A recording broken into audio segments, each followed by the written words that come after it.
Time is 7 o'clock. The meeting is being called to order. Public portion of the The meeting begins. The New Jersey Open Meeting Law was enacted to ensure the rights of the public to have advance notice of and to attend the meetings of public bodies at which any business affecting their interest is discussed or acted upon. In accordance with the provisions of this act, the Business Administrator Board Secretary has caused notice of this meeting to be published by having the date, time, and place or posted on the bulletin board of the municipal building, communicated to the Herald News, the Record, and filed with the clerk of the Borough of Hawthorne.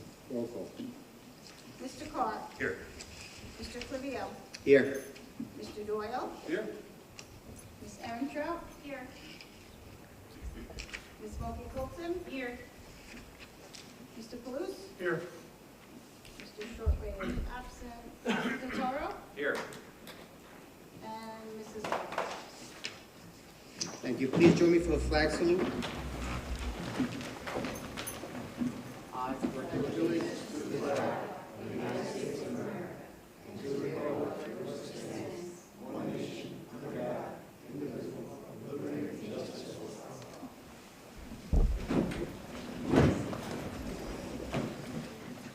Meeting regulations. During each regular meeting, 2 opportunities are provided for citizens to ask questions and to make comments.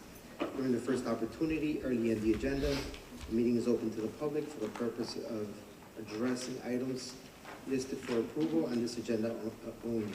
The second opportunity occurs just prior to adjournment, when citizens may address any subject matter that is pertinent to and or directly related to the operations of the school district. Persons wishing to speak must, upon being recognized, rise, state their name, address, and subject matter. Comments and questions shall be addressed to the board president or the presiding officer and shall be limited to 5 minutes per person. The board may or may not respond to issues raised by members of the public at any time at the time they are raised, but will provide a response if and when appropriate. The board asks that members of the public be courteous and mindful of the rights of other individuals when speaking. Please note that the board will not respond to comments regarding students or board employees in light of the privacy rights held by those individuals. Moreover, the board discourages comments about such individuals and will not be responsible for such comments. Members of the public who choose to speak during this public session should carefully consider their comments, since they could be held personally liable for any statements they make. Finally, please note that in accordance with the district policy, the board will not officially comment or respond to any matter mentioned unless it can confirm that the matter has first been brought to the attention of the appropriate school personnel in an attempt to resolve the issue. Public be heard. Agenda items only. Seeing no one, I'll entertain a motion for the approval of minutes for the September 23, 2024 regular meeting, both public and private. Motion. Second. Any discussion? Roll call? Mr. Carr. Yes. Mr. Clivio. Yes. Mr. Doyle. Yes. Ms. Erentrout. Yes. Ms. Smokey Colton. Yes. Mr. Palouse. Yes. Mrs. Toro. Yes. Thank you. Correspondence, we received the invitation from the Boys and Girls Club for their 31st annual Every Kid Counts Awards Dinner on Thursday, November 7th. Reports. Mr. Goff, welcome aboard, and please share your report. Thank you. Good evening, all. I hope you're enjoying your October so far. Our busiest time of the year has arrived at Hawthorne High School. Our Bear-Tober events have kicked off and students are having a blast.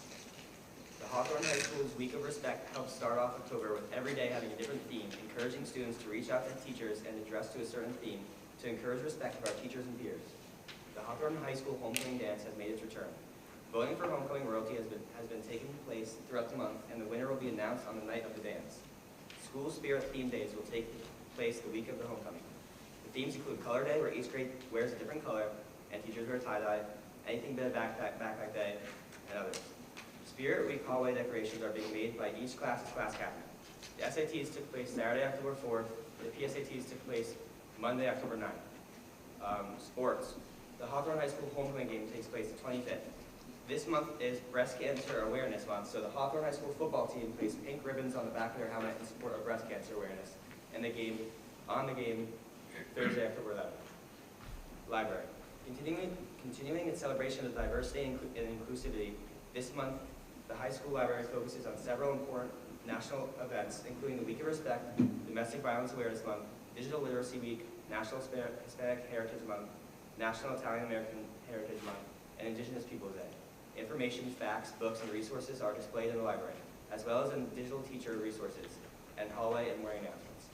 Ms. DiGeronimo is currently meeting individually with each of our new teachers to explain the many ways the library can support their lessons and their students. She is also meeting individually with senior students to help strengthen their college application essays. At the end of the month, the library will raffle off a bucket of Halloween goodies. Raffle tickets are distributed with every book signed out this month. Clubs. The Hawthorne High School Honor Society and Spanish Club will be jointly hosting its annual Latin American Heritage Celebration of Community, Friendship, and Diversity on October 30th, 2024. We appreciate the support of the Hawthorne Board of Education and broader community advocacy groups, stated Mr. Duran. The event will be held in rooms 225 to 227 during the course of the school day and will feature a variety of activities including live music and cultural entertainment and a diverse array of food options to purchase. The event will be cash only at this time, although members of the Hawthorne High School student body have requested the integration of digital pay options such as Cash App, Venmo, and Zelle. HHS looks forward to the cooperation and support of community leaders in every way possible to make this event a success. We pledge to proudly strive to make a difference while we have the chance, stated Mr. Duran on behalf of the Spanish Club and the Spanish National Honor Society. Share just finished up its first fundraiser of the school year, solicited donations and sold candy to purchase items to stock the Comfort Closet. The Comfort Closet is a private area in Hawthorne High School that allows students who may be struggling financially to fill a bag of personal hygiene necessities as well as clothing and outerwear. Our club members will surprise Dr. Deborah Pfeiffer, the founder of the Comfort Closet, at a pizza party luncheon with over 800 items we collected and purchased along with some gift cards to Amazon and Target. Good. Good job. Thank you, Will. Dr. Springer, the floor is yours. All right, thank you. I just want to start by welcoming Will to his first meeting with us. So I look forward to hearing all the great things happening at Hawthorne High School. So thanks for being our student rep this year. And as Will mentioned, a lot going on at the high school. It seems there's always a lot going on at the high school. But there is a lot of different events taking place right now, along with the Week of Respect, as Will mentioned, things going on in the library, Spirit Weeks, Homecoming. Look forward to the Homecoming dance, and of course, one of my favorites, the hallway decorating, which will take place. I know we always judge on that Friday of hallway decorating, and it's one of my favorite events of the year. So I look forward to participating in that. Since Will mentioned the Comfort Closet, I just want to give a shout out to Mrs. Dockeray and the Share Club, which stands for Students of Hawthorne Acting Responsibly and Effectively. As Will mentioned, I was invited today to the donation to Dr. Pfeiffer for this Comfort Closet here at the high school. And as Will mentioned, over 800 items were donated, everything from jackets to personal items, toiletries, toothbrushes, toothpaste, deodorants, all kinds of things that students might need, and that will now be available. I mean, there were some beautiful brand new jackets, gloves, hats, scarves, all kinds of different things that were donated. So, of course, we appreciate everyone's generosity. It's just one of the things that makes Hawthorne special, that people are always willing to give and participate in something like that. So I just want to thank Mrs. Dockeray and all the members of the Share Club, and I appreciate her inviting myself and the other administrators to that little ceremony at lunch today. And we got a little pizza out of it as well, so it was a nice little treat for lunch. In regard to my report, I have a number of things to share, so I ask you just to bear with me. I want to start by just reminding parents that we are happy to partner with the Hawthorne Police Department and offer a program regarding social media. It's talking specifically about the dangers of social media. This will be run by our Heroes and Cool Kids organization. So that is an organization or a group that we participate in. It's a bunch of students here at the high school and the middle school, our Sidekicks program at the middle school. But it's a program that we participate here at Hawthorne High School, our Heroes and Cool Kids. They host this program, and they'll be coming here during the day. They'll be running a program for our middle school students during the day, our high school students as well, and then offering a parent program at night. That is Monday, October 28th at 6:30 p.m. right here in the high school auditorium. Everyone in our community is invited, not just parents of students in our district, but people in the community. If you want to come learn about some of the dangers of social media, We welcome anyone who's interested in attending. Again, it'll be Monday, October 28th at 6:30 p.m. right here in the high school auditorium. Parents in the district, just keep an eye out on the weekly announcements. That flyer will be added to those weekly announcements. I want to thank Chief Speranza and the Hawthorne Fire Department for their presentations at our elementary schools as part of Fire Prevention Week. I can tell you the elementary students just love having the fire trucks and the fire department attend those schools and offer those programs and give them the little fire hats. They love participating in it. So I just want to thank Chief Speranza and the fire department for their continued support of that program and other programs throughout the year.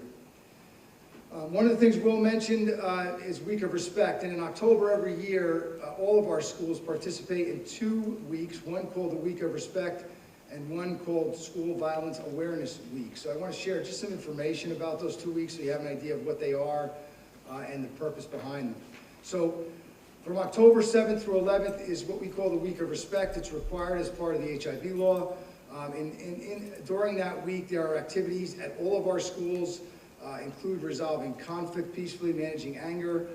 The week also includes presentations by our staff, our guidance department. Sometimes we have outside speakers. There are fun activities as part of Spirit Weeks, academic activities that focus on respect, responsibility, and cooperation with others, and of course much more. But that's something that happens in all of our schools. I did share some of the flyers from the schools with the board as part of your the weekly or the board packet.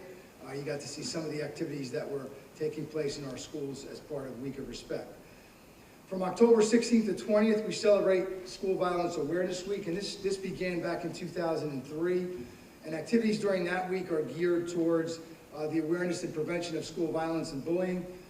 These activities also include assemblies to address the issues discussed during the week. So sometimes we have outside presenters, sometimes it's our own staff. But those are 2 weeks that are celebrated in all of our schools. As again, I shared some of those activities and things that are happening in our schools with the board. The other thing I want to share, excuse me 1 second, so I'll open this up.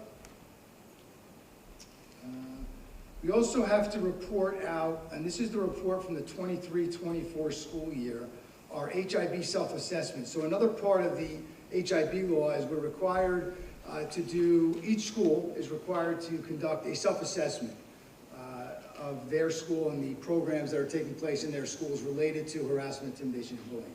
So I just want to read this report to share with everyone publicly.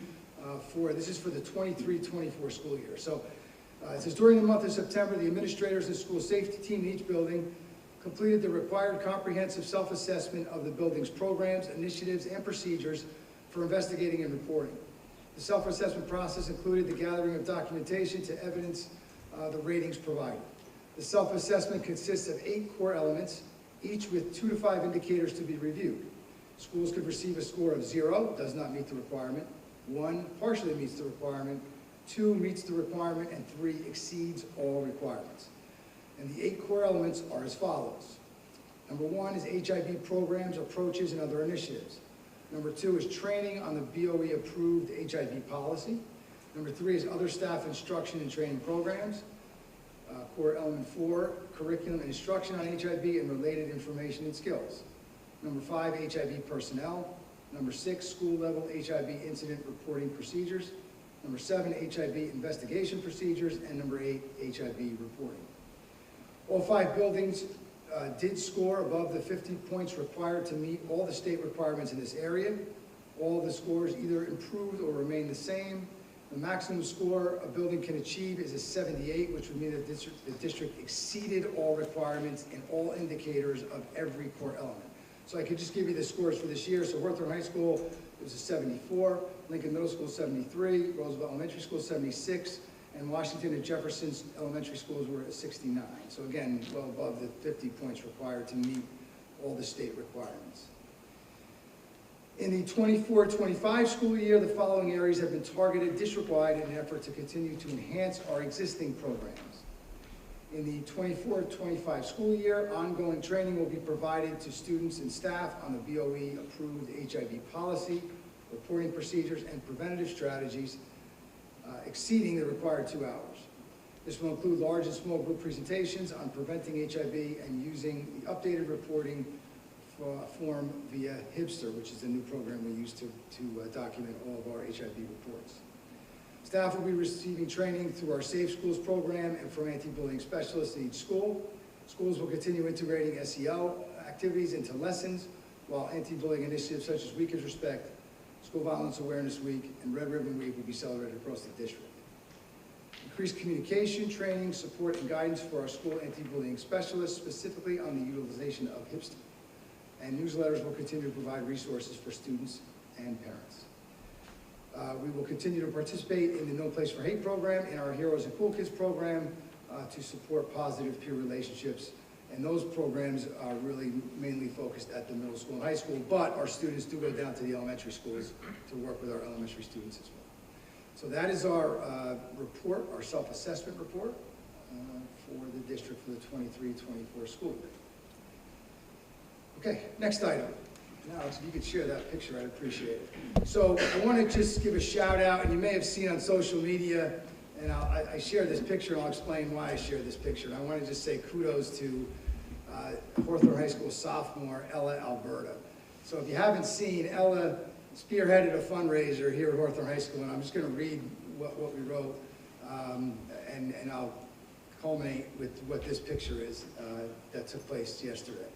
So over the first month of the school year, sophomore student Ella Alberta was on a quest to raise awareness and funds to support pediatric cancer. To provide a little background, Ella recently finished treatment for leukemia and decided she wanted to raise money to give back to the nonprofit Tackle Kids Cancer Foundation that helped her so much during her treatments. According to its website, in September of 2015, Tackle Kids Cancer kicked off its partnership with the New York Football Giants and Eli Manning. And although only 4% of the National Cancer Institute's budget goes to childhood cancer, every donation made to Tackling Kids Cancer directly benefits essential research, clinical care, and support services for young patients and their families. With this in mind, Ella sat down with the high school administration, Mr. Pfister, Mrs. Pasquale, and Mr. Mazzacca to share her idea. With the go-ahead and full administrative support, Ella and her family arranged all the details involved in launching the campaign they called Hawthorne High School Goes Gold for Pediatric Cancer Awareness Month. In designated locations throughout the month of September, Ella set up a gold table during every lunch period. Ella accepted $2 donations for the cause, which gave the person who donated a gold ribbon, a necklace, and a raffle ticket for a signed Eli Manning jersey, which was raffled off at the September 27th home football game. And by the way, Ella was able to meet Eli Manning during her treatment, so she contacted him about the fundraiser, and he willingly sent her an autographed jersey to be raffled off. Ella's efforts will have a positive impact on many other children and their families, and although Ella has shared with the administration that she is grateful for all of our support, I can share that we are grateful for Ella and her idea and all of her hard work. I can tell you Ella's goal was to raise $1,000, and as you can see, she raised over $3,000 in the month of September. She, of course, is very appreciative of everyone's support, not only our teachers and students, but everyone in our community and everyone who purchased ribbons, whether it be at the game or outside of the game. And again, I just want to personally thank Ella and just tell her how proud we are of her and all that she's done to raise this money. And fortunately for me, I was able to participate in this ceremony where we donated the money at an event at Hackensack University Medical Center yesterday. And as you can see, Ms. Russo, the high school administration, and myself, as well as some members of the hospital, joined us for the event. I don't know if they're all in that picture. Some of them are. And so it was a great event. On a personal note, I'll share my daughter is on the right side there.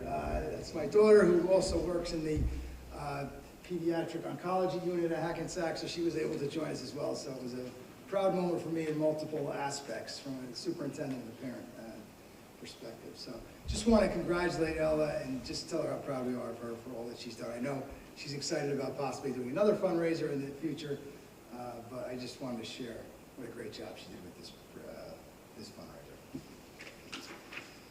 Okay, now with all that said, I am now going to turn over the floor. I feel like I'm introducing Megan Stallion and Beyonce here. So, here we go. I'm going to introduce Dr. Tribona and Mrs. Pasquale, who will be presenting our district testing report. Dr. Tribona featuring Mrs. Pasquale today. Hi, everybody. That was an awesome one. You guys have the I have a very high bar to hold up to now. Good evening. This is not something new to any of us. We're here every year. We go through this. This year, I'm happy to say that even though we've faced some struggles with our test scores and stuff, the way that we're going to present this is we are going to show some highlights for you. We're going to show that growth takes time, and that growth that we are having is coming in small increments, but it's there and it's happening. The assessments that we're going to talk about tonight are obviously the NJSLA in English, Math, and Science, our DLM, which is our dynamic learning maps for our most severely disabled special education students, Access for Ls, which is for our English language learners, and we added on tonight some of the big strides we've made in our advanced placement scores and our AP scores at Hawthorne High School, which is why I have my sidekick here. Beyonce or? Yeah, I forgot who I was, that's why I paused. You can pick. So one of the things that I think is really important for us is we have to know what we're looking at and what we're doing, but the biggest thing for me is this first bullet where it says, what are the district trends over the past 3 years? So we are now post-COVID, we've been testing post-COVID. I know people still don't want to think about the pandemic, but we're starting to come out of that, and we're going to see that tonight, that we're starting to see these growth trends of these kids picking back up and moving in the direction that we want. We want to look at particular groups of students in comparison to peers across the state. We've always talked and compared ourselves to the state, and we want to look at our strengths and what skills are in our greatest need of improvement. This is just basic of who takes the test. For these tests that we're reporting on tonight, it is grades 3 through 9 for the English language arts portion. For math, it's 3 through 8, and then it's 9th graders who are enrolled in Algebra 1 and Geometry.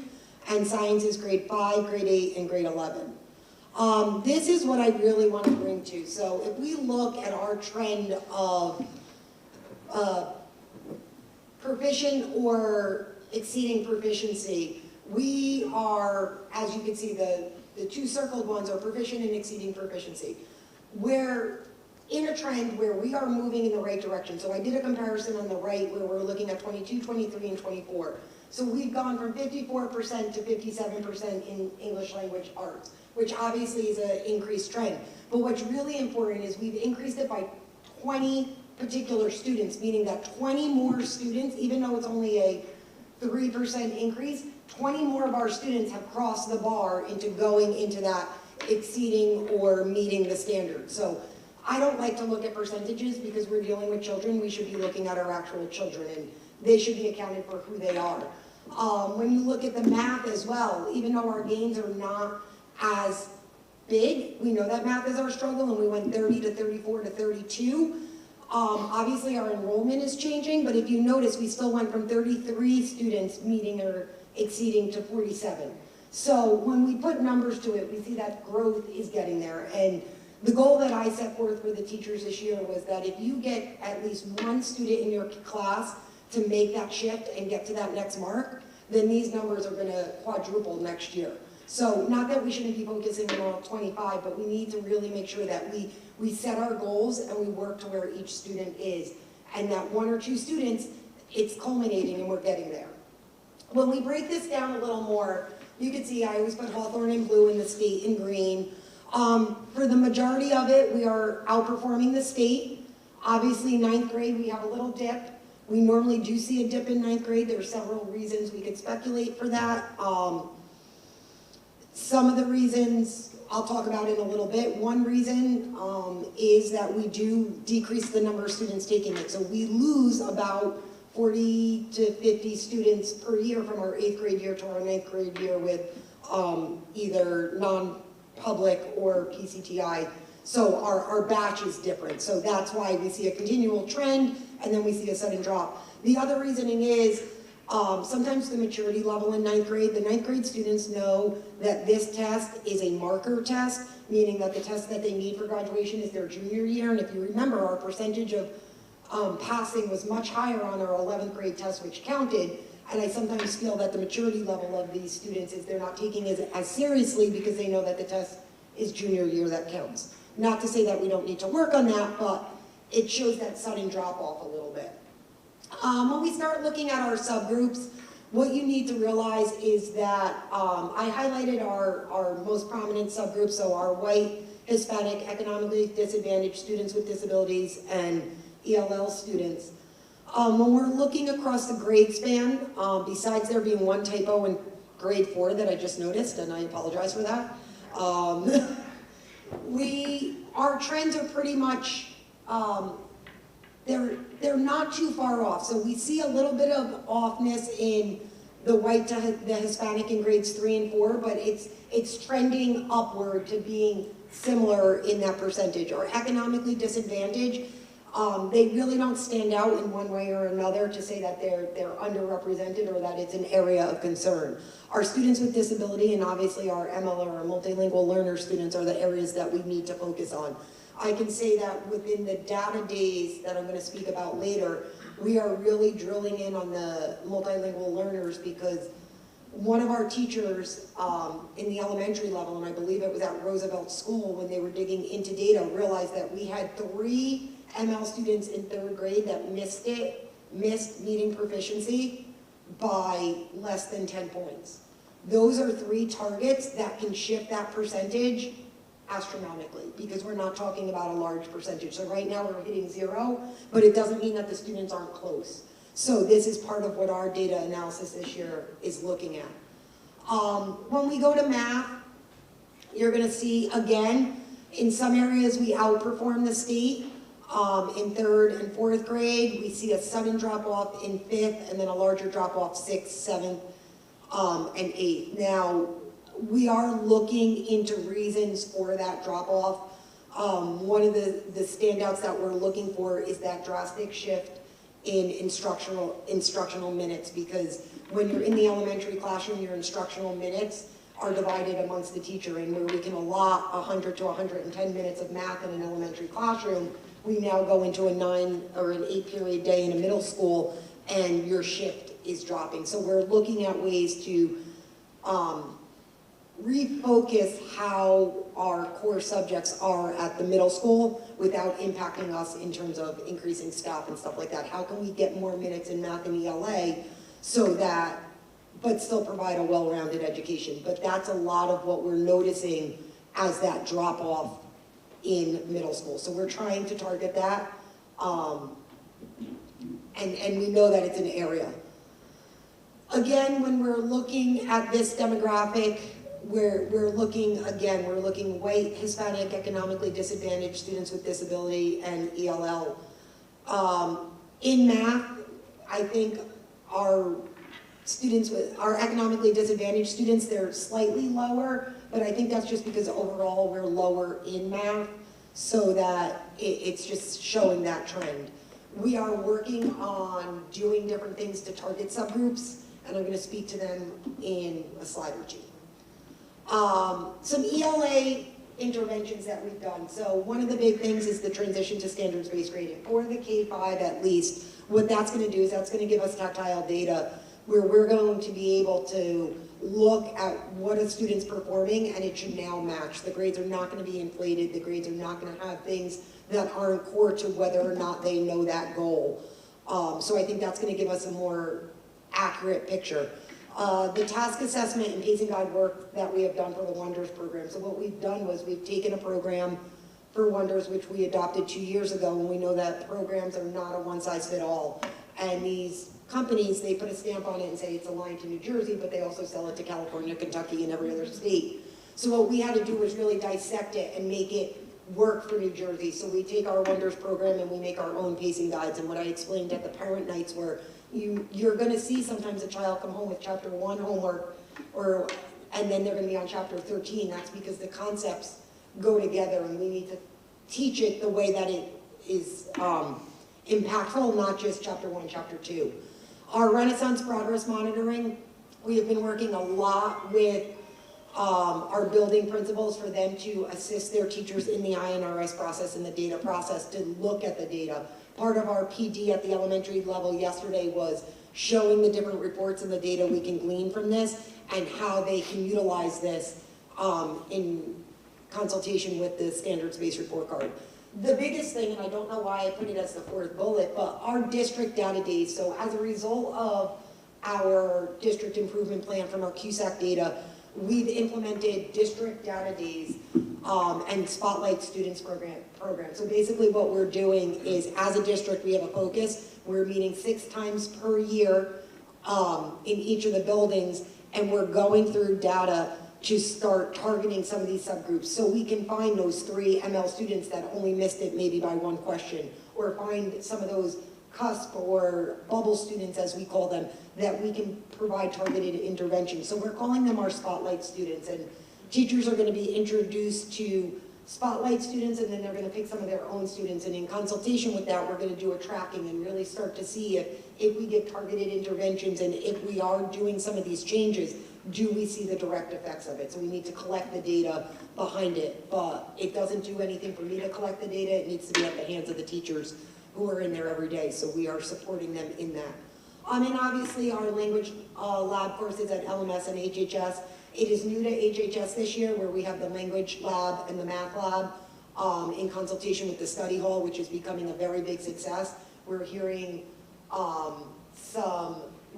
the study hall side of it is good, and we have kids moving in and out of the language labs and the math labs to keep them small and personalized. We also continued with our Learning Ally, which is the program that recites audiobooks for our students, because the research says a lot of comprehension shouldn't be impeded by a deficiency to read. So now students have the opportunity to listen to audiobooks so that they can still do the critical thinking behind it and not be impeded just by the reading. And we got a grant for Excite Reading for this year, which is the K-5 version of that. So we're in the midst of setting that up. Similar interventions in the math program. We have math labs at LMS, and what we are continuing to do is that Conquer Math cohort training. So that's where we're going with this. We are bringing the teachers in. They're really dissecting the standards. They're working with their administrators. We have Ms. Ashenbrand from the high school attending with her middle school and high school staff. And we're really looking to just support the teachers as they're trying to support the students, since we know math is an area of weakness for us. Science kills me as a science person to say it's science. It's a test that's there federally. We're below the state. That's not great, but the state data is not great. It's an area that we're working at, and the way that we're approaching this is we're approaching it through test-taking strategies. We're approaching it through, we're trying to make that well-rounded student so that when they sit for any test, regardless of what it is, they are going to come out of it in the better. How do you answer a question? How do you prepare yourself? How do you approach it if you don't even have a clue what it's about? There's different test-taking strategies. The difficulty with the NJSLA Science is it's offered at the end of 5th, end of 8th, end of 11th. Every high school and middle school can offer science in any order. There's no concrete on what is on it versus what's not on it. It's more ACT-based or problem-solving based. We'll continue to battle it. We have increased slightly over the years, but there's no way to say that it's not a struggle for us, and we will keep trudging through it. I will say that this is my most exciting slide to speak of tonight. So our dynamic learning maps is for less than 1% of our population of students, of our special ed population, take the dynamic learning maps, and these are mostly our self-contained ARCH and STEP students.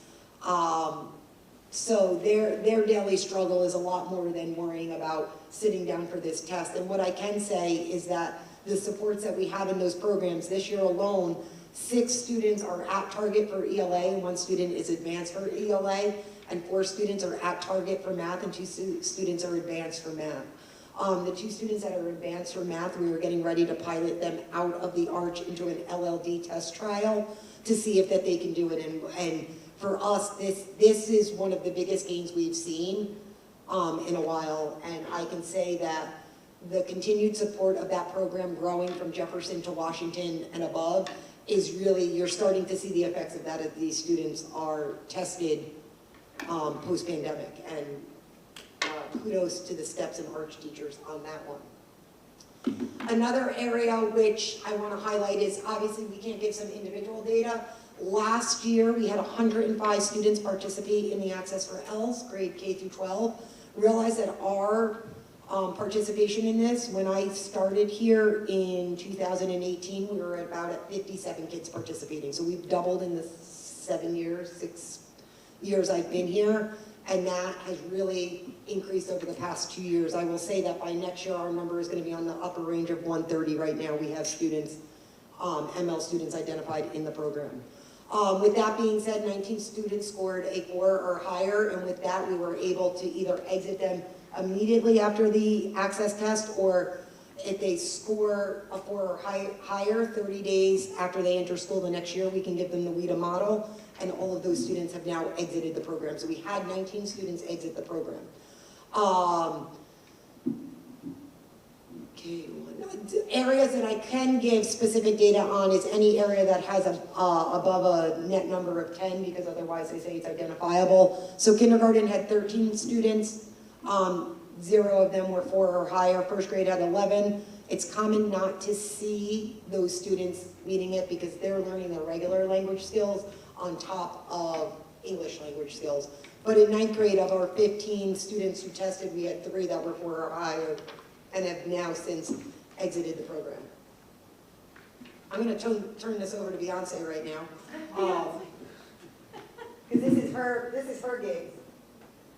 So, hello everyone. First and foremost, I'd like to say I am honored and privileged to be standing before you today. The most important thing is I'm going to give you the best news possible.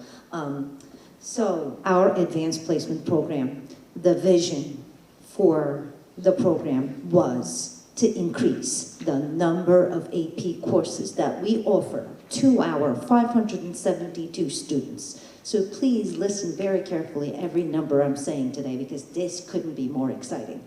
Number one, 10 years ago, when Dr. Spirito came over and took over, and he said, we're going to add more advanced placement courses. Right now, we have many more advanced placement courses than we started out 10 years ago. So let's start with that. For example, if we didn't have an AP computer science program, we have now AP Computer Science A and AP Computer Science Principles program that some of the Bergen County schools are not offering to their students. So this is important to know. Secondly, we do have AP Psychology that we didn't have before. We have AP Government we didn't have before. We have AP Geography, Human Geography we did not have before. So these are, and finally, the last star, we have AP Seminar that we're offering as of last year, continuing this year, to our sophomores even at the high school. So now, here's the biggest news. Please take a look at 2020, 2021, 2022, 2023, and 2024 data. And look at the numbers of students who have taken those tests. So last year, in 2023, we had 153 participants of AP exams. That number in 23-24 school year went up to 258. Now, a quick math, it is about 67% more of our students took that test. Once again, 258 students actually represents almost half of our school enrollment.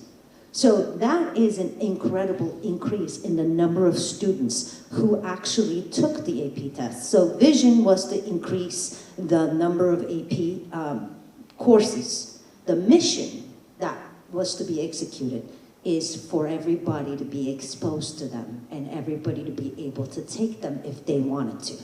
Yes, they needed a commitment. Yes, they need some prerequisites. That being said, just allowing people and encouraging people, having that vision and mission in place, saying, go take it, you will be successful, we have the right staff here, and we're gonna do this, is what really brings this to a conclusion of Now look at the numbers as in percentages of total AP students with scores 3 and higher. So 3 is a passing score in an AP test, and 3, 4, and 5 is a passing score, and most universities will actually accept that credit for their first level course, because advanced placement courses are really college courses. So last year, in 2023, we had 55.84% of our students, nearly half of 153, that earned a 3 and plus. Now, out of the 258, we have now 58% of those students earning 3 plus. So that's a huge difference, because we have a 67% increase in the enrollment of the AP courses. So although it seems like it's 3 percentage points, what's the big deal? But 3 percentage points of a 67% increase of students who are actually scoring 3 plus. So with all the NJSLA data that we just shared, with NJGPA data that we shared, we also have something to be so proud of here, because we're talking about advanced placement courses. We're not just talking about standardized tests here. So I would like to also tell you that we highlighted, the administration highlighted the certain teachers in our first faculty meeting, because we just wanted to make sure that they are as proud as we are of them. So just like Dr. Trebona did before, I just want to give you a few things here. You see Miss Kelly Clifford down below with the AP Language and AP Literature. Miss Kelly Clifford has been actually doing this for 17 years that I've been in this district, as far as scoring above the state and global average each and every year she teaches these courses. Mr. Matthew Corvo does the same exact thing.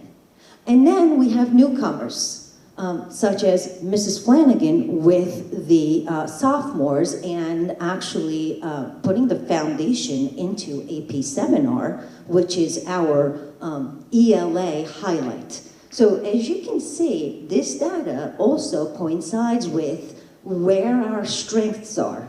Our strengths are not just in ELA. We actually excel to the point of we are scoring above the state averages. We are scoring above the global averages, and we're competing with those averages, and we're surpassing them, exceeding them in advanced placement courses. So I want to also highlight Miss Marta Gomez, who's our new Spanish teacher. This is her second year of teaching AP Spanish. Advanced placement Spanish used to be run without a teacher. Now it is running with a teacher, and the teacher is exceeding all expectations, and she's getting them get 3s and 4s and 5s. That also speaks to our Hispanic Heritage Program in the high school that we are starting. And we have an incredible Hispanic Heritage Program that's coming up. And stay tuned to the family nights and everything else that's coming up. And of course, our star, Michelle Phibbs, with our Women in Programming. The courses that she has single-handedly done and wrote the curriculum and taught the curriculum and did is just incredibly well done. And we are actually getting 3s, 4s, and 5s. So overall, this study increase has, again, a couple of things that I want to mention. Number one is the vision that Dr. Spirito brought in, saying we need more AP courses. The mission was to be able to let everyone be exposed to it.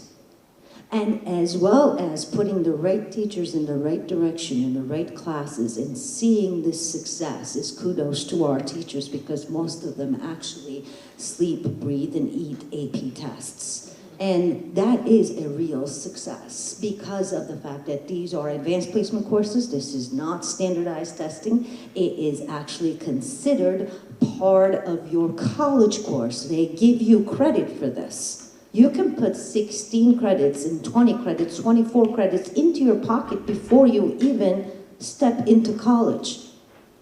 Can you just imagine that? Doing it over and over again. So I just wanted to say kudos to Hawthorne High School, kudos to Hawthorne community, and kudos to our teachers. And thank you for listening to me.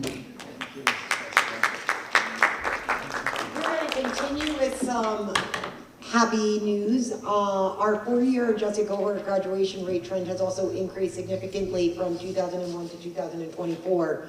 And this year we're highlighting a 95.7% graduation rate, which is the highest again since I've been here in 2018. So again, this is kudos to what's going on there, kudos to the efforts that we're putting in. We're making those strides, we're making those changes. We all know change is a process, and we just have to be patient because when you start looking, the data is showing. From that, I know that, I think 2 months ago or something, we talked about just highlighting some of the strategic plan accomplishments. We put the document together, Dr. Spirito and myself. It's posted on the strategic plan part of the webpage. What I want to do is I just quickly am going through some of our goals and highlighting 1 or 2 things. We highlight student successes with Students of the Month recognition at all educational levels. This was one of our goals that I think is newly implemented in some of the buildings, and it's really a program last year that has been successful and moved forward. We conduct regular data team meetings for the evaluation and interpretation of data. This is again another goal that we put forth and we're meeting. Here, it's nice to say that we've ensured the availability of translation services at key district events to accommodate diverse language needs. I will say that our bilingual parent night for the standards-based report cards was well received. Dr. Pfeiffer did an amazing job working hand in hand with me in delivering that, and we had between 30 and 40 families that specifically came out for the bilingual portion of it, and we're so grateful to Dr. Pfeiffer and the translation. We did hire a school resource officer to enhance the safety and support within the school district community, and I know that Dr. Spirito has said this multiple times. It is such an asset to have Detective Vega with us, and just the whole atmosphere around it has been great. Goal 3, we've enhanced the entrance to the high school athletic facility to improve accessibility and aesthetics. The upper fencing replaced at Hawthorne High School. Hawthorne High School included the new fencing down the hill and added some landscaping. Again, this was more about the overall community feel and the aesthetics of the facilities. And goal 4, we developed a summer sports camp with Hawthorne High School coaches and athletics for our K-8 students. So what I did here was we obviously did a lot more than that, but I went in each goal and just highlighted some of the things that I think the community should hear about that we have made strides in, and we're continuing. And next year, I can't wait to tell you some of the good things that we're doing this year to meet this strategic plan. And that's it, mic drop. I don't know what Beyonce does, but we're going with it. Unless the board has questions. Go ahead, please. Thank you as always. You guys did a wonderful job, and I appreciate the presentation. One thing that's always been pretty close to my chest is with the math scores and how we continue to work on improving them. And I know when we first started, it's something that we were kind of using as a gauge to continue to improve upon, and it seems like we're working in that direction. But does the state guidance, or has the state given any guidance on changing the framework of the curriculum as of yet, or is it still based on what it's been put out to? What we should see a change on this year is they shifted the standards for ELA, and sorry if I get to speak in here. They shifted the standards for ELA and math, which were approved and adopted in 2023. We implemented them as of this year. With that's going to come a little shift in the test. We're hoping that this shift, because what they did was they identified focus standards and the prerequisite skills needed to meet those standards. So it will help you kind of streamline those gaps. So when a student is in 4th grade, it's telling you specifically what skills from 3rd grade do you need to meet this focus standard. They're also saying these are the standards you need to master first before you go to accessory and supplemental standards. So what we were able to do this summer was rework our curriculum to ensure that we spend more time on the focus standards, bringing in new activities and measurements for the focus standards, and put the supplemental later on, because those are the ones that are going to show up least on the assessment. And when I say supplemental, when you're talking 4th grade, your crux of it is fractions, multiplication, division fluency, decimals and fractions. Supplemental is gonna be, applying fractions to time. So something that is, yes, a skill we want them to know, but if they don't know fractions fluently, they're not going to be able to go fractions, applying fractions or decimals to time and, like that. So what we're doing is we're spending more time to ensure that, because that is gonna get us further than just giving them exposure to the fractions on time.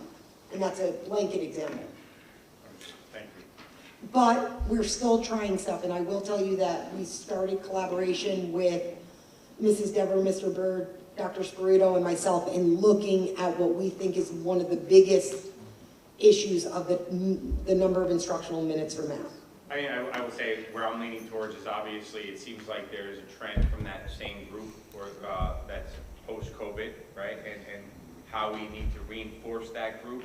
And unfortunately, now that they're in LMS and with the shift in how the dynamic works because of the classroom structure, you know, that might contribute to the drop. So just how to try and hone in on that a little bit more and emphasize it just because of that circumstance.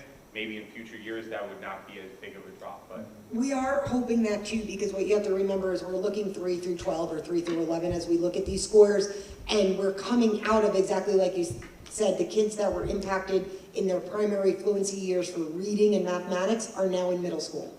So that trend we have to, and I don't, it's horrible to say, but we have to like almost wait until that wheels out, because some of that catch up is never gonna come, because some prerequisite skills, which is vocabulary acquisition, that they just didn't have exposure to because they didn't have somebody sitting there with them reading side by side. They were reading through a Zoom box or something to that effect. And just to say out loud, this is definitely something that's greater than the Hawthorne School District. It's a statewide issue, but obviously seeing it within our own district is evident. So Yes. I appreciate what you guys are doing. Please jump in. I apologize, but I do have to agree with you. It is a state problem. It's actually a country problem at this point. But one other thing that we are seeing in trends that we didn't have time to share here is our passing rates in NJGPA is actually skyrocketed as far as what it was before, as in percentages. So 9th grade to 11th grade, the kids are learning, but it also has other factors. So you have your Algebra 1, you have your geometry, you have your Algebra 2. Now, by the time you take the test, you are actually being tested on the standards of Algebra 1 and geometry. So in Algebra 2, you've not only completed that, but you also started exceeding that and see the extension of it. So naturally, the mathematical maturity comes in. So now you're actually not only focusing on the standard, you start implementing, and then you're starting to see increases. Like we had a great increase in NJGPA, unfortunately, you know, in 9th grade and 8th grade, that's where we have to focus on, you know, getting them there faster. Thank you.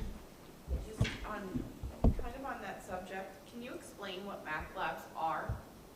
At the middle school or high school? At either, okay. I was thinking the middle school, So that drop in 9th grade. Okay, so at the middle school, what Math Lab is Mrs. Dever and her data team will identify students based on their growth from previous years and where they are. So, and they get put into either 1 marking period, 2 marking periods, or 3 marking periods, 1 to 2 times a week in lieu of an elective that they get to pick up their choice. So they get to say like, I don't want to do art, because in middle school the electives kind of rotate and drop.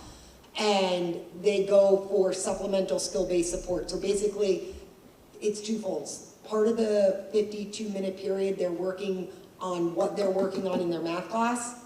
And then part of the 52-minute period, they're working on fluency skills that they need for that grade level. So if they're in 7th grade and fluency is to be able to manipulate equations like single linear equations, then they're gonna work on fluency skills with that. So it's a twofold approach to it. So is that currently happening now, or are they still gathering data? Like, does it No, happen right away? Math labs start off at the beginning, that's all summer We're stuff. using data from the previous year Yes. and identifying them, let's say. They're identified over the and summer. then it's starting immediately? Yes. And it started immediately.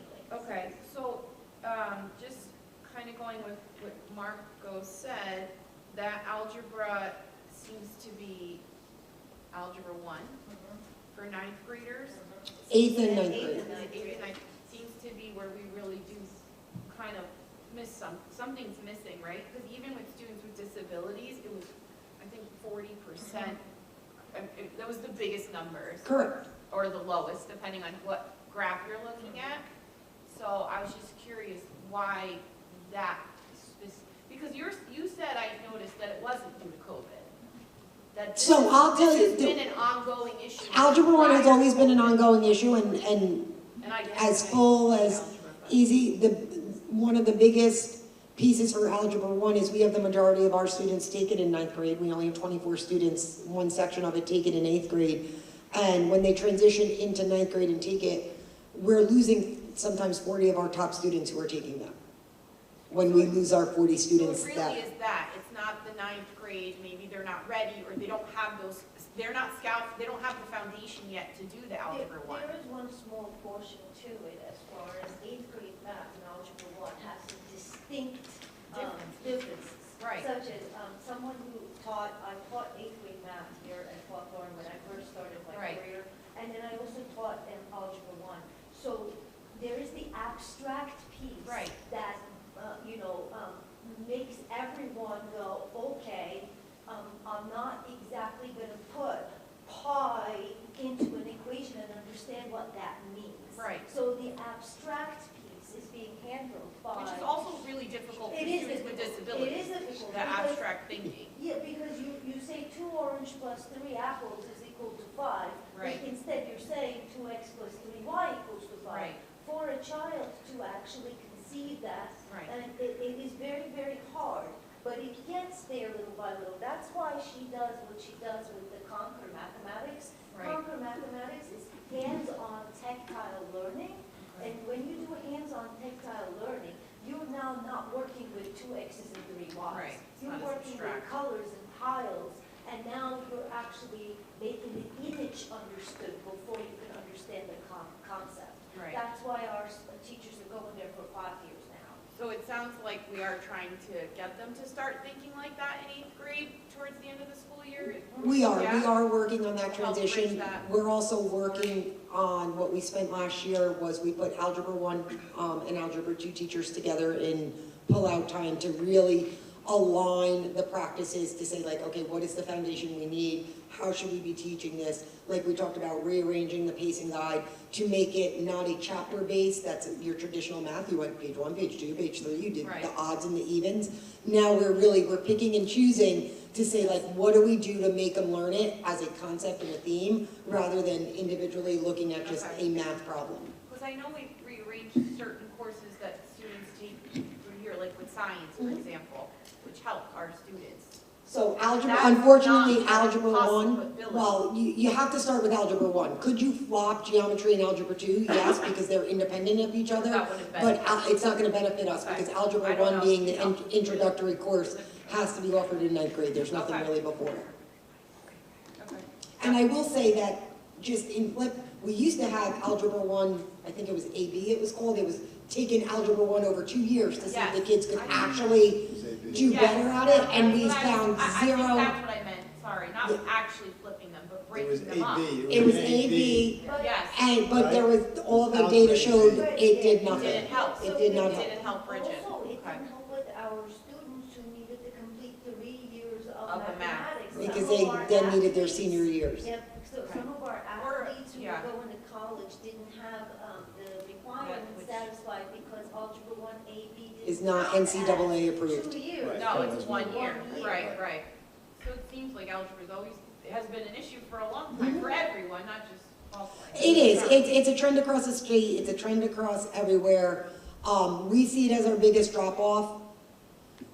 All we can do is hope that like our 18% goes to 19%, goes to 20%, like those little games. And that's where we are. I think we're up to 23% now, and we were at 18. Math labs and all these extra things that we are doing are gonna help that. Yeah, and we're constantly revisiting them, so like LMS Math Lab had been there for a while, we've revamped it. Right.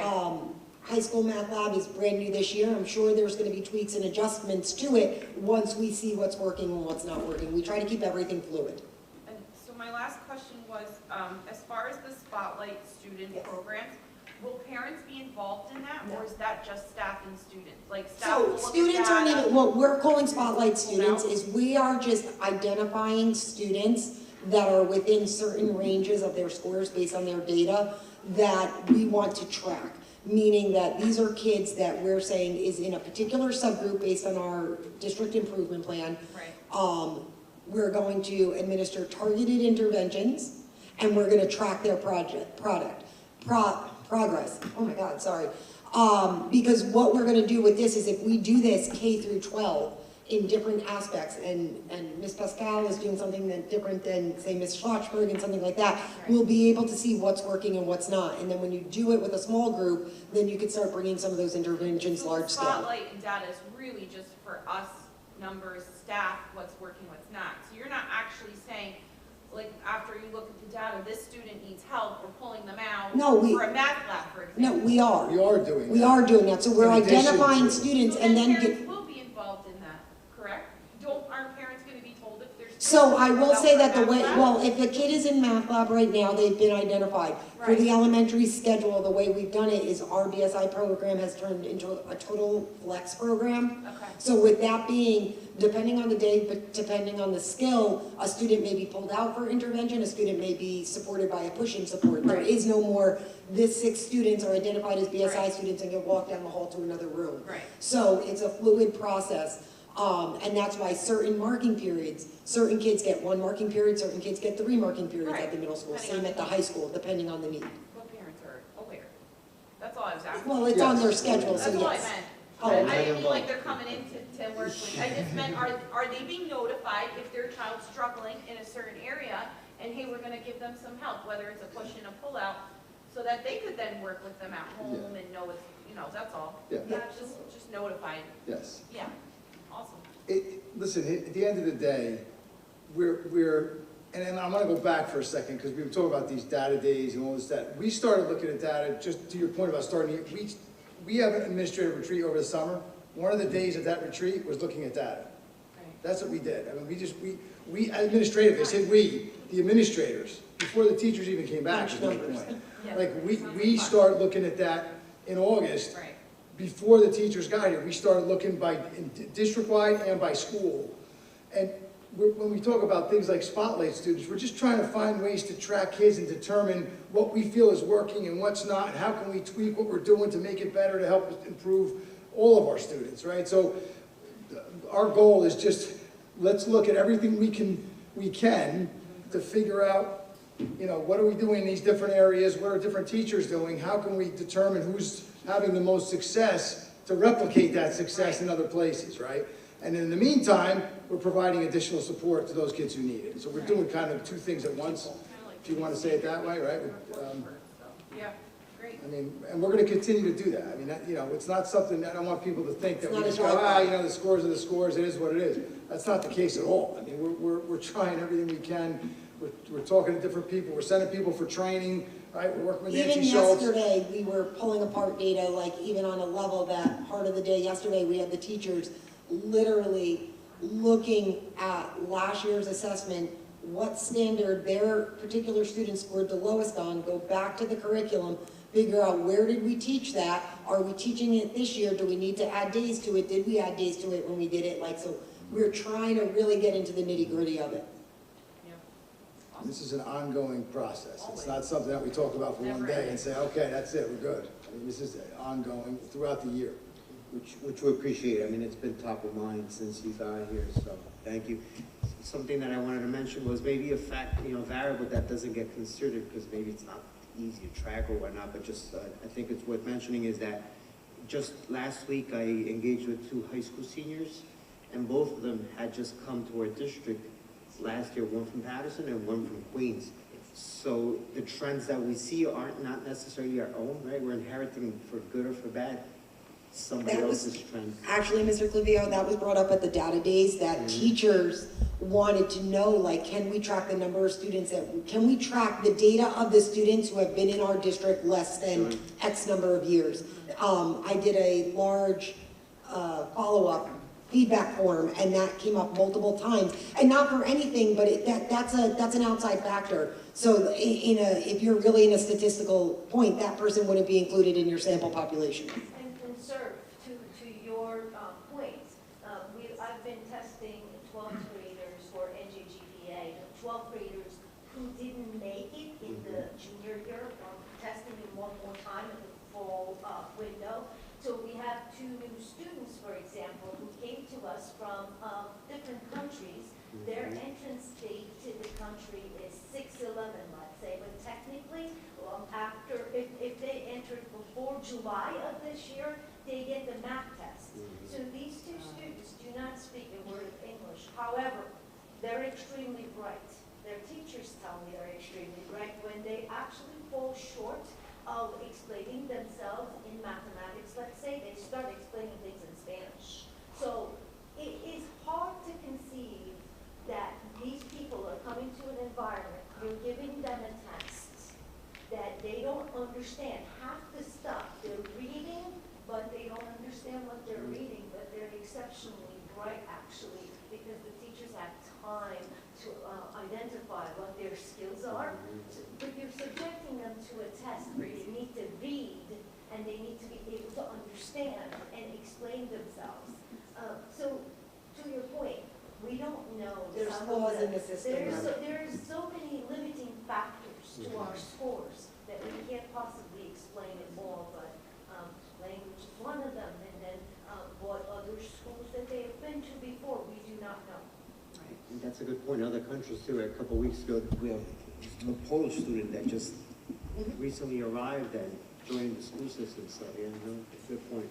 Our incoming rate of immigrant students, and it's maybe something, Rick, we could share at the next CNI, has skyrocketed. And I think it'd probably be beneficial to look at what grade levels we're seeing the biggest influx and seeing if it's a correlation to where some of the areas where our drop, just because our percentage of students taking it is larger, and now you have students that are not adequately prepared for it. We appreciate you keeping that top of mind. It's encouraging to see the trends, and you know that it's an ongoing effort. Baby steps. That's what I keep saying. Baby steps. Thank you. Thank you, guys. Thank you. That's it. Yep. Thank you, Dr. Spirito.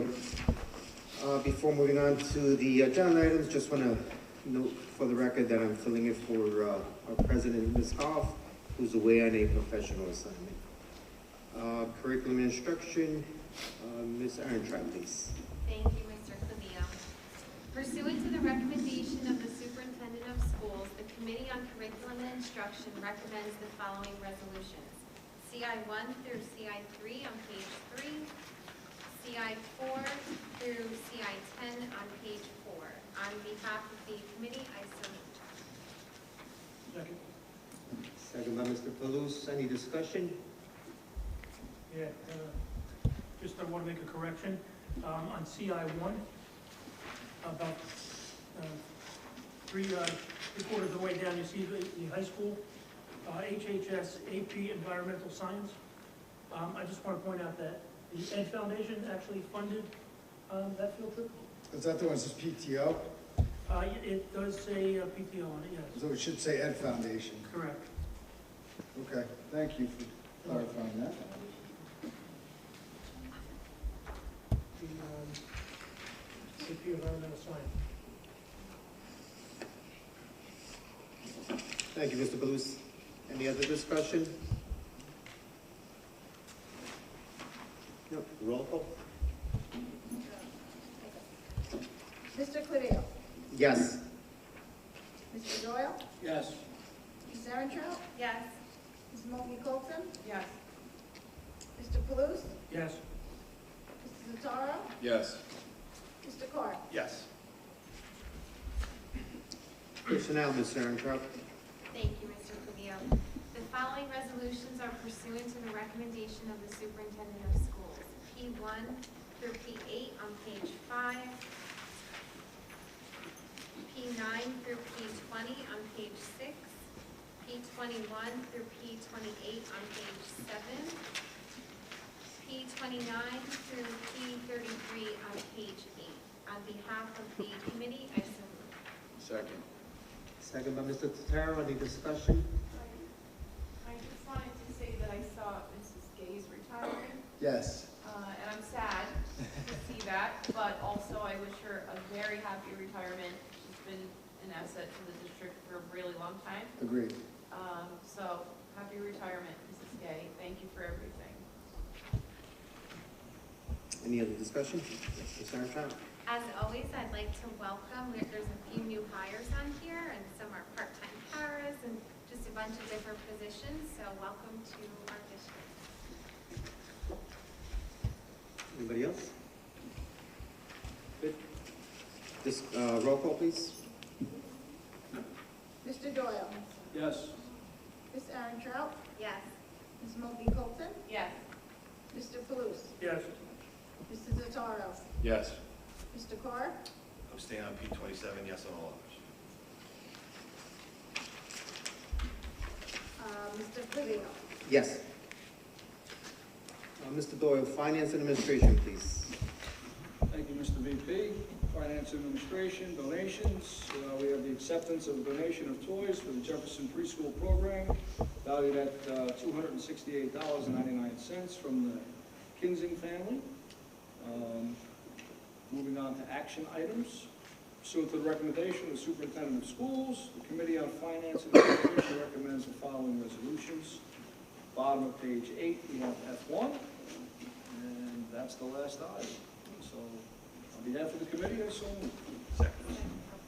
Second by Mr. Carr. Any discussion?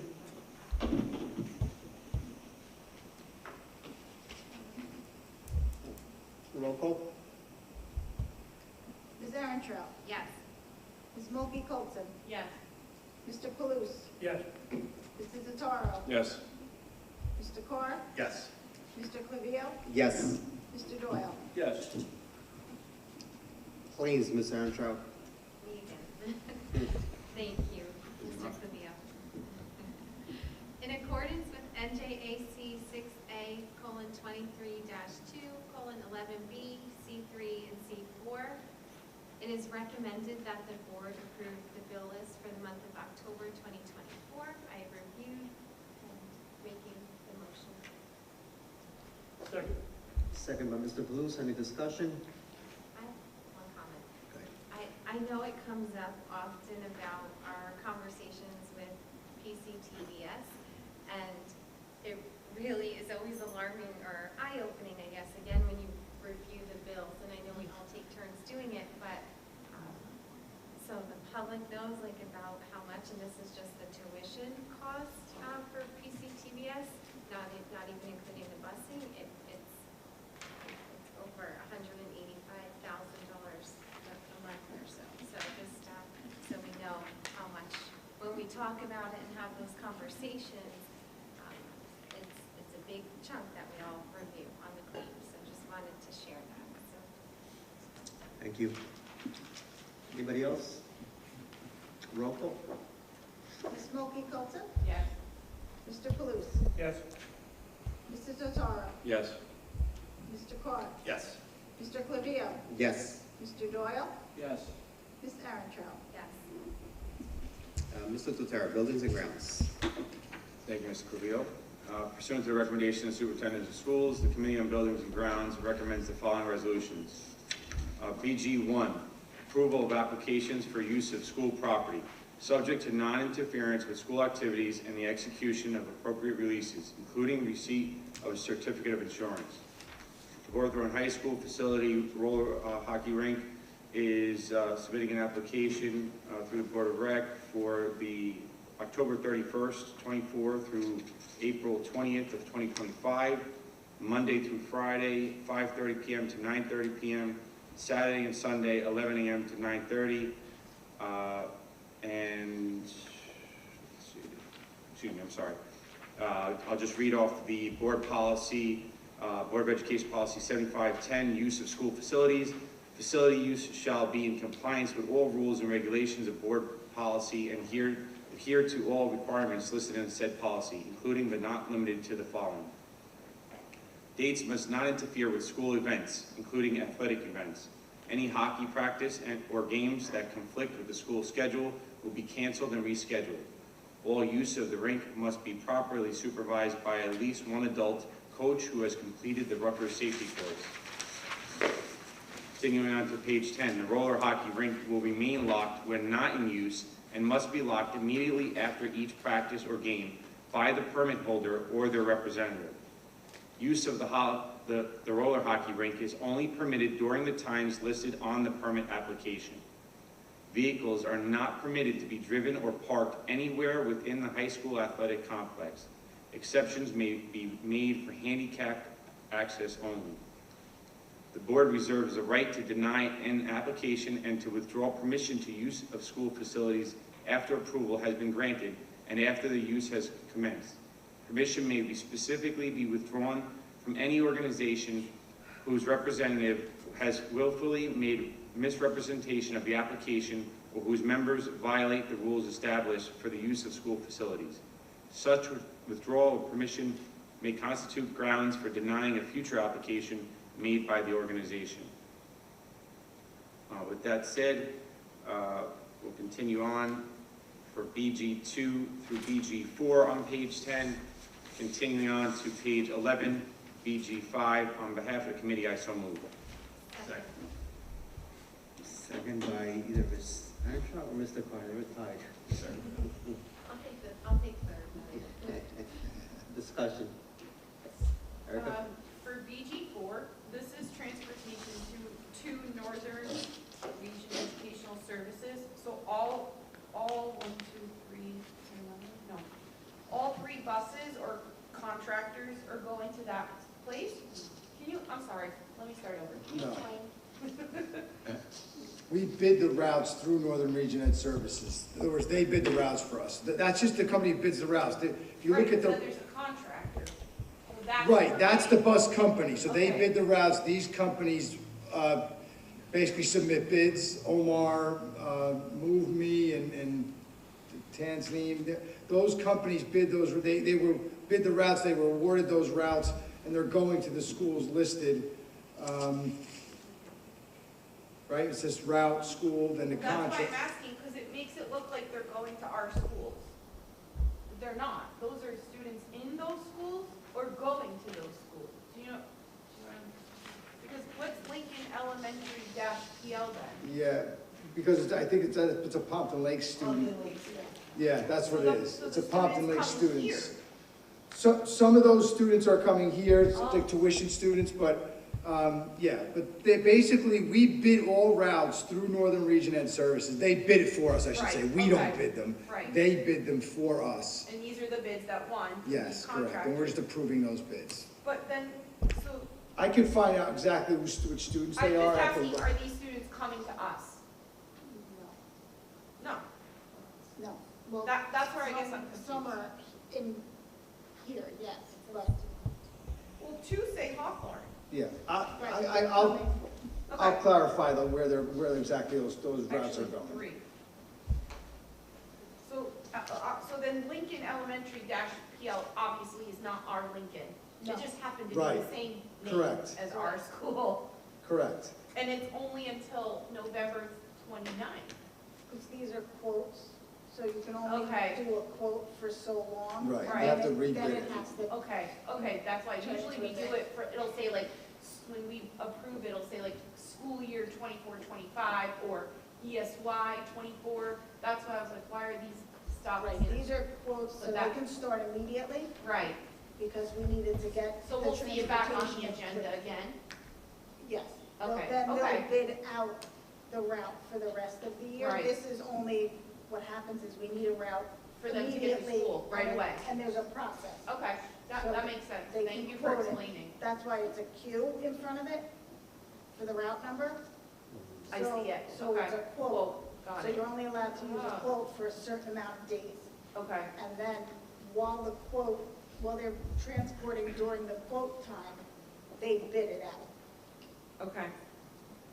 So these same contractors may or may not be the final person after November. Okay, thank you for explaining. Mr. Anshaw? Yes. I would like to thank Mr. Totaro for reading out BG1 and our policy for school use facilities. Hopefully that provides some clarification for public or anyone watching, but I think that was helpful, Mr. Totaro. That's just a portion, obviously, of the policy's much more comprehensive than that, but those are some of the areas that we want to highlight in that particular policy. I mean, it's a much longer policy than what's listed there. Just provide some clarification. And that policy's been existing for some time? Many years. Yeah, I don't know so it's not exactly something when that it we was. just created. No. It's a policy that we have, and that. Should be adhered to. It should be adhered to. And it's really no different than the rec, what they do at the WAG fields for safety purposes, right? You can't just go play on those fields. Well, and that policy that we have applies not just to our fields, but of course, but any of our facilities, right? Whether it's our gyms, auditoriums, the athletic facilities, all of it. So they're going to prevent the continued season and everything's going to be. Yes. Anybody else? Roll call? Mr. Paluso? Yes. Mr. Totaro? Yes. Mr. Carr? Yes. Mr. Clavio? Yes. Mr. Doyle? Yes. Ms. Antrout? Yes. Ms. Volke Colton? Yes. Moving on to committee liaison reports, legislature, Mr. Carr, please. Thank you, Mr. Vice President. Alleviating the bus driver shortages, A 2180 has 3,000. This was signed by Governor Phil Murphy following his conditional veto of the original bill last month. Prior to the governor's veto, the bill would have created a new Type S school bus certificate to be issued by the New Jersey Motor Vehicle Commission. The certificate would have authorized a person to operate a Type S school bus to transport children to and from school without obtaining a commercial driver's license, passenger endorsement, or school bus endorsement. Type S buses are smaller vehicles that can transport up to 9 passengers, excluding the driver. The New Jersey School Boards Association strongly supported the bill. As signed, the new law will expand existing statute, which currently allows school personnel to transport students to school-related activities to permit school personnel to transport students to and from school. Vehicles used to transport students must have a capacity of 8 passengers or less, excluding the driver. Drivers will have to meet various age, driving, physical training, and background check requirements. That completes my report. Thank you, Mr. Carr. For Finance and Administration, Finance Committee met. We discussed the Roosevelt Elementary School roof bid openings. I won't steal any of Mr. Totara's thunder on that. Negotiations with the HTA are ongoing. We have our next scheduled meeting for November 14th. Brick assessment was completed. Likewise, Mr. Totara will report on it. The only thing I'd like to comment is that the repairs that are needed are not covered by our insurance, as that's more of a liability policy. In regards to referendum balances, there are some balances left over, funds we may be able to utilize for a different project. At this point, the preliminary numbers for the high school are in the tune of $359,000. Elementary schools approximately $15,000 each. The administration is going to review and do an assessment of what's the highest and best use of those funds. Year-end figures for 2023-2024 will be finalized once the audit is completed, which is ongoing at this point. That's it for Finance and Administration. Moving on to policy, Mr. Doyle, please. Alex, sorry. Yes. Did you say 15 or 15? Sure.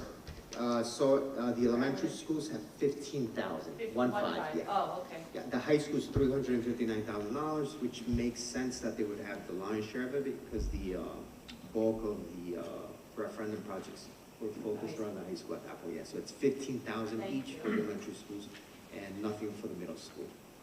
Thank you for asking that. Mr. Doyle. Nothing new to reported policy at this time. Thank you, Ms. Antrout, both council liaison and curriculum instruction. As far as the council, nothing new to report. There's a council meeting tomorrow evening, and our C&I curriculum and instruction did not meet this month, so I'll have a report next month. Thank you. Ms. Goff is not here.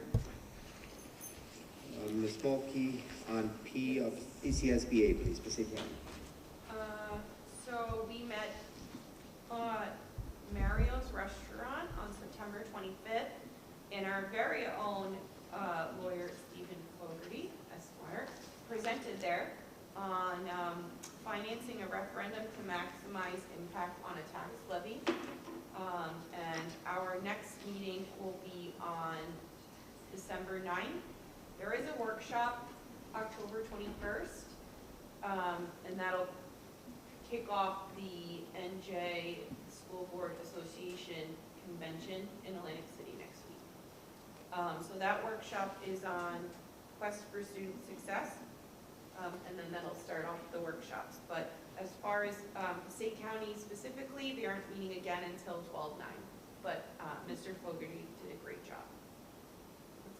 Thank you. I could try to log on, but what, the link that they gave for the virtual wasn't. I heard there were some issues, so you should have come in person. We had a great dinner. Should have, but yeah, Mr. Fogarty. Sat at the interesting table. Yes. He's an expert, yeah. We're glad to have him on board for as long as Mr. Spruill has been with us. Yep.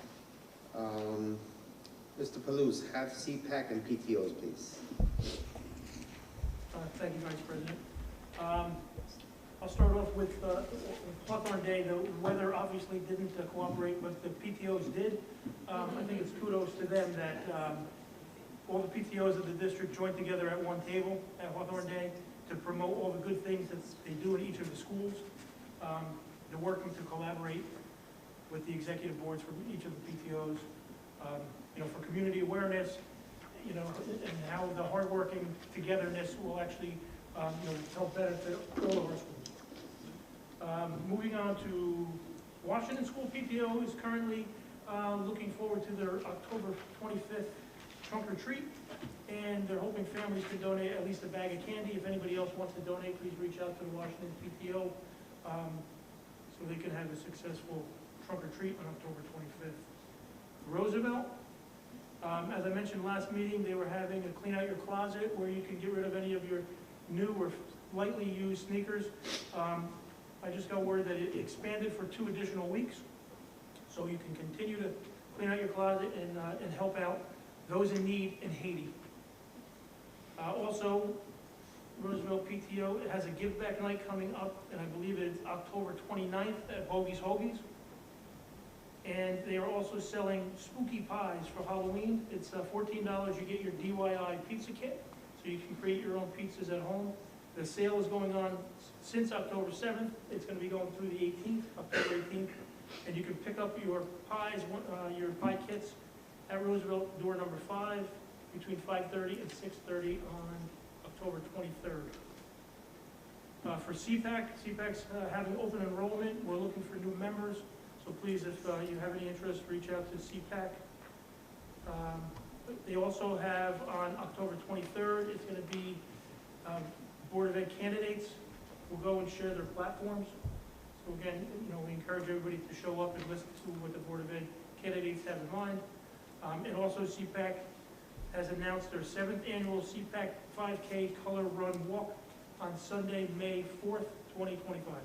So you'll be hearing me mention that for some time coming, but please mark your calendar. It's always a great event. Lincoln Middle School, there's a Laps for Lincoln right now. Please reach out to any student or reach out to the school or PTO and donate some money. They're raising money for new projection and screens. HEF is continuing their gift card raffle, which they did last year. There's going to be $1,500 worth of gift cards. The money that is raised will be for scholarships. So contact Jen Doyle if you're interested in buying a $10 ticket. The drawing will be on December 5th. And I believe that is all I have for PTOs and HEF and CPAC. I do have another event. I don't know if I should hold off till the end. Or say it now? Okay. So it's related to the district. So there's an event that a lot of people aren't aware of, and it's to promote the Booster Club. Money was going to be raised towards the Booster Club. It's to promote Hawthorne football in our community. It would be honoring the 1975 class, which was actually the 1974 football team. They were the first to ever win the state championship. It's the 50th reunion for the first football state championship. I think a lot of people were misunderstanding that they thought it was a 50th reunion for that class. It's really, designed for anybody who wants to go. Whether you're a past football, player, family, or just somebody in the community that wants to, help out. Again, they're honoring the 74th season, but the money raised is going to be going towards the Booster Club. So we still have a little bit of time. It was supposed to be, there's a lot of changes here going on, but it was supposed to be at the Boys and Girls Club with a beefsteak, but because of the low numbers, we couldn't guarantee a certain number for the beefsteak company, so it's being switched. Tomorrow it's going to be confirmed, but I think we're switching it to the brownstone. I'm not sure of the cost, probably between $65 and $75, but it's a tricky trade as well. So I just got a list of some of the bigger things that they're going to have there. So for any Jet fans, number 5, Garrett Wilson, signed jersey, and number 20, I want to say Bryce, but it's not Bryce. Brees Hall, thank you, sir. Is a Jet fan for you. And it comes with a certification. So it's a certified jersey, and it's a legitimate signature on it. So I think those are 2 great prizes, plus 4 more.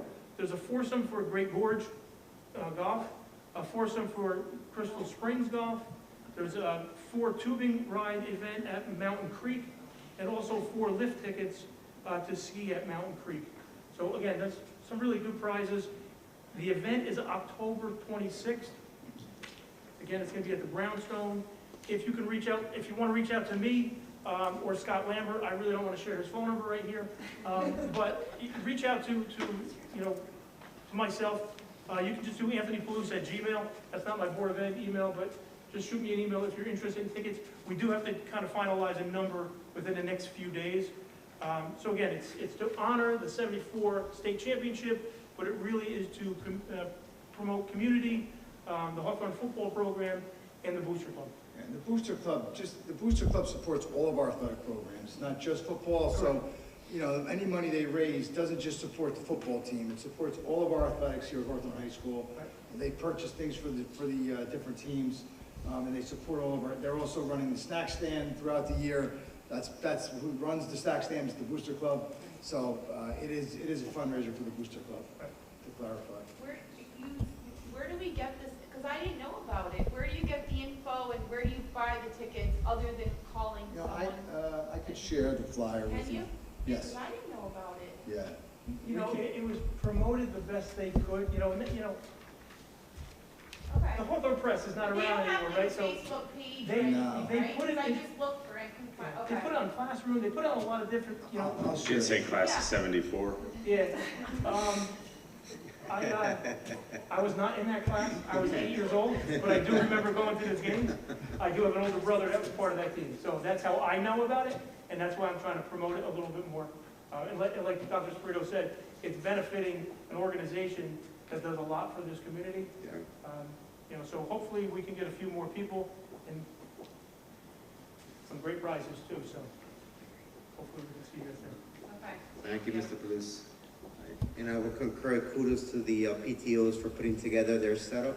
I've been part of that Hawthorne Day Committee for a couple of years, and your setup was, I think, one of the best. Just the flow and the wheel, it was fun. So, also glad that you're mentioning about the candidate form. I just want to remind everybody, please vote for the Board of Ed candidates. You'll see on those that got the mail-in ballot, the Board of Ed candidates are in the back of that actual ballot. So. Interesting enough, that's the, out of all the different offices that you vote for, that's the one that has the most impact on your property taxes, so. Mr. Tatara, Buildings and Grounds, please. Thank you, Vice President. The Building Grounds Committee met on Tuesday, October 8th, and then following our updates and various items taking place throughout the district. We received the district-wide brick assessment report from the architect. These costs have been defined by school and urgency over a 5-year period, and an estimated value of $1.3 million. We will be reviewing this information in more detail as there is a substantial amount of data to create an action plan and budget accordingly. As mentioned under finance, this is not covered by insurance. And I will say, just to elaborate, it was a very extensive and detailed report, which just will take some time to run through. The architect is also working at the high school athletic facility assessment, which was requested by the Board of Education. This assessment only includes the area along Bamford Avenue and not the entire complex. Also at the high school, the art room tabletop edges were peeling off. We notified the architect, who informed Nickerson, the installer, and they will be replacing the tabletops in the coming weeks at no cost to the district. Over at the Board of Ed office, we approved the new company to paint the exterior of the new building, which we picked the color, and I believe they've already started. It's not completed? Complete. Awesome. It looks wonderful. Where are we? Throughout the district, we are working with the locksmith to get all the exterior doors for each building to be one key. This will help the police department in case there's an emergency in the buildings. And so let's see. Also, just going back to our locksmith real quick, that's going to be one master key at each building, not one master key at all buildings. All right? buildings. So when we did, as part of the referendum, we completed interior door renovations, and now we have a grand master key that opens all the interior doors. So our plan now is to do the exteriors as well. So it would be the way we have it set up in the schools is there's certain keys for certain rooms, and there's different levels of keys. Yes.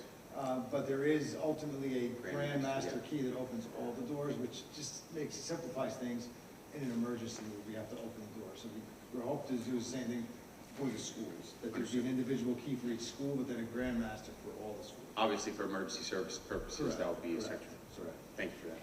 Department of Education is requiring all school districts to provide feminine products in the girls' bathrooms. The state will reimburse the cost of these dispensers. The district is working with our vendors to put together an order for the dispensers and products.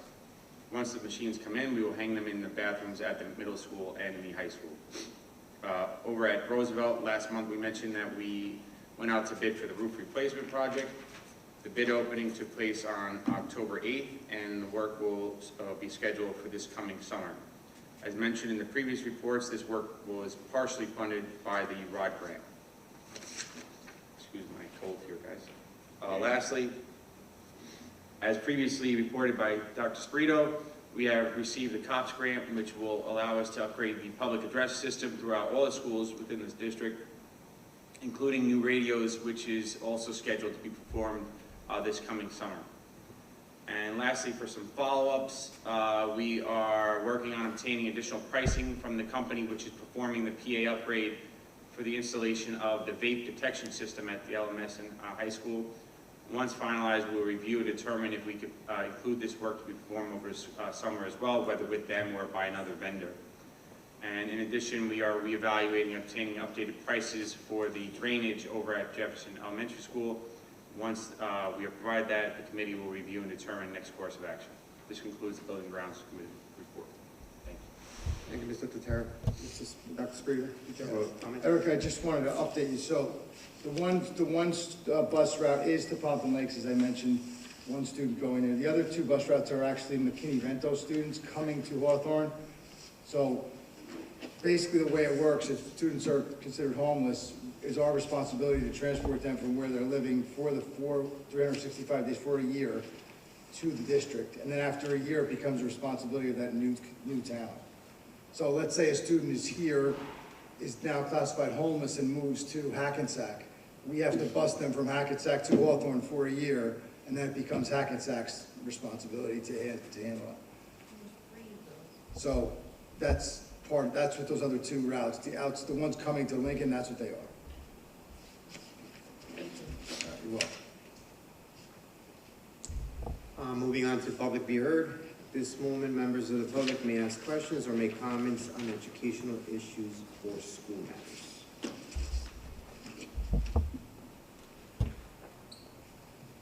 See no one, will close that portion of the agenda. At this point, we'll go around the room. Just let me know if it's general comments, new business, or old business. Is that what we do? Okay, so my first comment is that this month is Breast Cancer Awareness, and Lincoln Middle School is selling these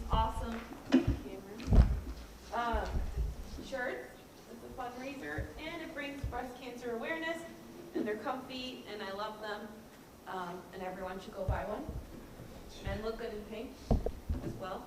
And then they're also running, I don't know if Anthony mentioned this, Laps for Lincoln soon. And the goal of that fundraiser is to hopefully raise enough money, I think 20,000 somewhere in there, to buy a new projector and screen for the Lincoln Middle School gym / auditorium. I was recently there for a back to school night, and the physical education teachers were, of course, doing their presentation together in that space. And I did notice that it's working, but you can't really see anything on it, so it's not working properly, so it'd be really nice to upgrade that, and you know, our kids need it, and the teachers need it. So it's kind of like if your child was in elementary school, for example, Roosevelt did a fun run for many years, and then we did a turkey trot, which is all the same type of thing, just like Laps for Lincoln. They get to run and exercise, and families and community members, whomever, get to donate. In the elementary school, you would donate, like, let's say $1 per lap. In the middle school, you can just give a donation. So right now, it just started, but we're a little low. So hopefully soon we'll pick it up. I think it's November 12th. November 1st. Oh, wow, really pick it up. Let's go. November 1st, just kidding. So the kids get to go outside and run and have fun, and we get to raise some money for Lincoln Middle School and our students. So that's a great cause. And then I just wanted to say thank you to the schools and principals who added me to their email list so I can know everything going on. I'm still missing Jefferson. But Are you not getting Jefferson? no. Okay. I check spam, you know, things happen. No, I'll check on it. That's the for you. only school I have never had a child at, so maybe, I don't know why, that might be something to do with it. But I Okay. just really like to know what's going on in our schools and support any way I can, and be involved, so I do appreciate being added. No problem. And that's it, thank you. I'm good, thank you. I'm good as well. Arthur, anything? Yeah, I just want to thank Jefferson School. I went to the, I don't know what exactly it was called, but it was, parents got to come and participate in phys ed. I realized how out of shape I am compared to my kids. Despite going to the gym every day, it is not enough. But it was a great event, and it was great to participate with the children, and it was a lot of fun. So I thank Jefferson for that. And outside of that, as always, every year you guys always give a great presentation and just kind of letting us know the state of the union of where we are regarding testing. And I think it's just important to recognize, because at the end of the day, that's what the education component is about, and having our children learn and continue to grow and allowing our district to thrive. And I can't thank you guys enough. And hearing the AP component too, right? Just to understand the dynamic of that and how we've adapted and that mission and how we've grown it since inception is really great to hear, because I think a lot of people don't recognize that. And as we may lose children to other schools, which, to each his own, I think we need to highlight all the good that we do here, and stuff like that is very much so appreciated. So thank you. That helps families save money, because when you score a passing grade of 3 to a 5, and that counts as college credits, that's free credit. Because of the hard work that is happening here. So families are saving sometimes substantial amount of money in their tuition.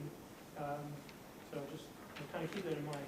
And to piggyback on that, I think, just to go back for a second, because I know timing-wise, but the open house, I think really highlighted a lot of those things that I got feedback indirectly through parents that may have not had any idea of some of the services that a public school offers, and were really pleasantly surprised.